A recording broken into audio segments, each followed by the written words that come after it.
كلنا بندور على السعادة، صح؟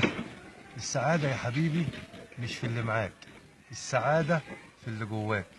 السعادة مش في قصر عالي ولا توب غالي. عايز تعيش ما تعانيش وما تشكيش، اشتغل فيها بس اوعى تنشغل بيها، وحط من اللي عندك عنده. ده كل اللي عندك مش من عندك، ده من عنده. واما تروح عنده هتقول يا ريتني حطيت كل اللي عندي عنده. الدنيا امتحان، فبص في ورقتك، ما تنشغلش باللي حواليك، انشغل باللي عليك. يكفيك شر اللي حواليك، وانشغل بالدين. يكفيك شر الشياطين، وتفوز يوم الدين. ما هو مالك يوم الدين، وهتسأل على الدين، مش على الدكاكين ولا الفدادين. وازاي ننشغل عنه وكل النعم منه، والرزق لك ضمنه. ما من فاه الا الله كفاه، ارضيه وانشغل بيه. ده هو خلقك ليه، الكل عايزك بس ليه.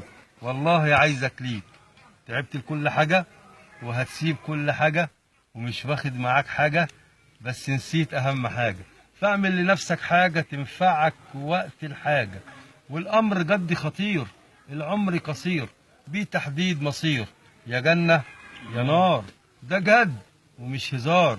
والأمر عجله واوعى تأجله، لأنك في ثانية تبقى في حتة تانية، وساعتها تقول يا ريت. ويا ريت تنفع؟ طبعا ما تنفعش، لأن اللي بيروح ما بيرجعش، واللي بينزل ما بيطلعش. فاللي ينشغل باللي معاه عن مولاه هينزل مش واخد حاجة معاه، واللي ينشغل بمولاه عن اللي معاه فده يا هناه. عشان كده بنخرج في سبيل الله.